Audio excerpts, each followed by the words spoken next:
பயங்கர ஆழமா படிச்சுட்டே இருக்கீங்க போல் இருக்குது. ஆழமால ஒண்ணு இல்ல, ஓ 2-3 கதையெல்லாம் படிச்சேன். கதையா? ஆமா, வசனங்கள்லாம் படிச்சுட்டு இருந்தேன். Okay okay. ஆமா, இங்கதான் பின்னாடி தான் ஆழமா இருக்கு. பின்னாடிதான் ஆழமா இருக்கு, இதுல ஆழமா அப்படியே தள்ளி விட்டுலாம், அவ்வளவுதான். எல்லாம் ஆழம் இருக்கு, எல்லாம் தனி ஆழம் தானே. ஆழமா இருக்கு. இதை வச்சு ஒரு டவுட் கேட்கறேன். ஆழமா இருக்குன்னு சொல்றீங்கன்னா, இப்போ இது ரிலேட்டடாவே இந்த பயப்படாம இருக்கிறதுக்கு என்ன பண்ணணும்? இதுக்கு ஏதாவது ஆழமா ஒரு கருத்து சொல்லுங்களேன். புரியல புரியல. ஏன்னா தமிழ்ல தானே சொல்றேன். இருங்க, பயப்படாம இருக்கணும், இதுக்கு என்ன பண்ணலாம்? ஏன்னா இப்போ மனுஷங்க இருக்காங்க, ஒவ்வொருத்தவங்களுக்கும் ஒவ்வொரு பயம். ஒரு சில பேருக்கு நாளைய நாளை குறிச்சு பயம், எனக்கு ஃபியூச்சர் குறிச்சு பயம், உனக்கு கடனை குறிச்சு பயம். இப்படி இந்த பயத்துக்கு நின்னா பயம் போனா பயம், அதேதான். இது இல்ல, ஒரு மனுஷனுக்கு வந்து பயம் இல்லாம வந்து பயம் இல்லாம இருக்காது. பயம் எல்லார் மனிதனுக்கும் இருக்கும். ஆனா வந்து தைரியமா வாழ்றதுக்கு எப்படின்னு கேக்குறீங்க. இந்த பயத்தை மேற்கொள்றது எப்படி?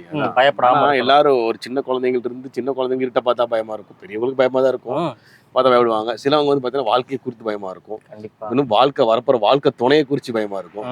இந்த மாதிரி பல விதமான பயங்கள்லாம் இருக்கு.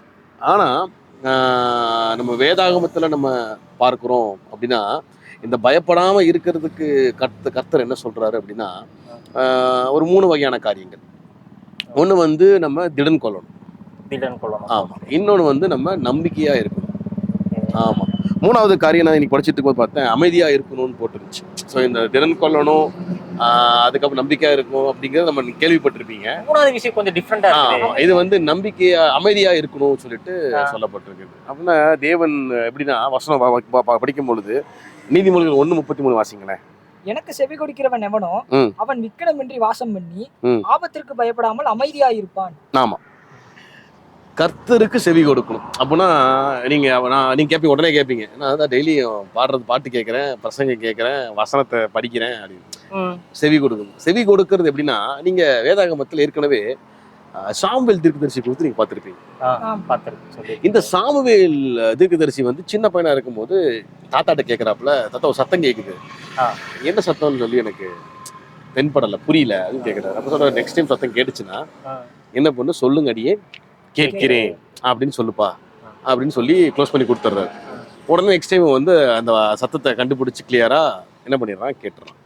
இப்போ சின்ன வயசுல இருந்து சத்தத்தை கேட்டதுனால கடைசியா நாட்கள் போக போக போக அவர் ஒரு ப்ராஃபட்டா மாறுறாரு, ஒரு ப்ராஃபட்டா தீர்க்கதரிசியா வந்து மாறுறாரு.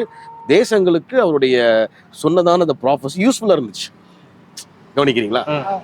அப்போ தேவன் வந்து இந்த உலகத்துல 2 வகையான சத்தம் கேட்கும். சாத்தானும் பேசுவான், ஏசப்பாவும் பேசுவார். அப்போ இந்த நல்ல கெட்ட காரியங்களை குறித்து நம்மளை வந்து நல்ல காரியத்துக்குள்ள போக விடாம அவன் பேசிக்கிட்டே இருப்பான். அப்போ நம்ம ஐடென்டிஃபை பண்ணணும் அப்படின்னு நீங்க பிளான் பண்ணிட்டீங்கன்னா, முதலாவதாக அந்த சத்தத்தை கேட்கறதுக்கு அமைதியா இருக்கணும், செவி கொடுக்குறதா இருக்கணும். அப்ப சத்தம் உங்களுக்கு எப்ப கிடைக்கும் அப்படின்ற கேள்வி நீங்க கேட்கணும். அந்த சத்தம் எப்ப கேட்கும்னா, ஆண்டவர் சொல்ற ஒரு மனுஷனுக்கு வந்து ஆவியின் கனிகள் இருக்கணும். அன்பு, சந்தோஷம், சமாதானம், நீடிய பொறுமை, தயவு, நற்குணம், விசுவாசம், சாந்தம், இச்சை அடக்கம், இந்த மாதிரி குணங்கள் இருக்கணும். சிம்பிளா சொல்றேனே, பரிசுத்தமா இருக்கணும்பா. ஆமா, நீங்க வந்து கிளியரா எந்த கபடும் இல்லாம வெளியே வந்து பார்க்கும்போது ஹாய் மாமோ அப்படின்னு கை கொடுத்துட்டு வந்துட்டான்டா வீட்டுக்கு சாயந்தரமா டீ குடிக்கிற டைமுக்கு அப்படின்னு சொல்லி யோசிக்க கூடாது. அந்த மாதிரி நம்மளுடைய மனசு வந்து வாய் சொல்ற மாதிரி இருதயமும் உண்மையா இருந்துச்சு அப்படின்னா, யாராவது நம்ம பக்கத்துல வந்து அப்படின்னு பயப்படுத்தினா கூட நம்மளுக்கு பயம் வந்து இருக்காது. அவ்வளவுதான். ஸோ நம்ம வாழ்க்கை கர்த்தருக்குள்ள எப்பொழுதும் கீழ்ப்படுதல் உள்ள வாழ்க்கையா பரிசுத்தமா வாழ்ந்தோம்னா, இந்த பயம் சொல்றீங்க பாத்தீங்களா, அடுத்த மாசம் கட்ட போற இஎம்ஐ, இருட்டு, வரப்போற வாழ்க்கை, கெரியரு, இந்த எந்த பயமும் வாழ்க்கையில இருக்காது. பிசாசுக்கு இடமே இருக்காது. பிசாசோட பேச மாட்டான். அதுக்கு பதிலாக யார் பேசுவார்னா ஆண்டவர். அவ்வளவுதான், சிம்பிள். அதான் வச்சுட்டு இருந்தேன், கையில வச்சிருந்தேன் நானு. நீங்க அப்படியே கேட்டீங்க, அப்படியே பேசியாச்சு. நல்லா இது அப்போ நிறைய கேள்விகள்லாம் நீங்க எடுத்து கேட்கணும். சும்மா ஏதோ ஒரு கேள்வி கேளுங்க, நீங்க ரொம்ப பயங்கரமா ஒரு கேள்வி கேட்டு என்னையா அசர்ற மாதிரி ரைட் ஃபைன் அப்படி நடக்கலாமா? காத்தோட்டமா இருக்குல்ல, காத்தோட்டமா இருக்கு.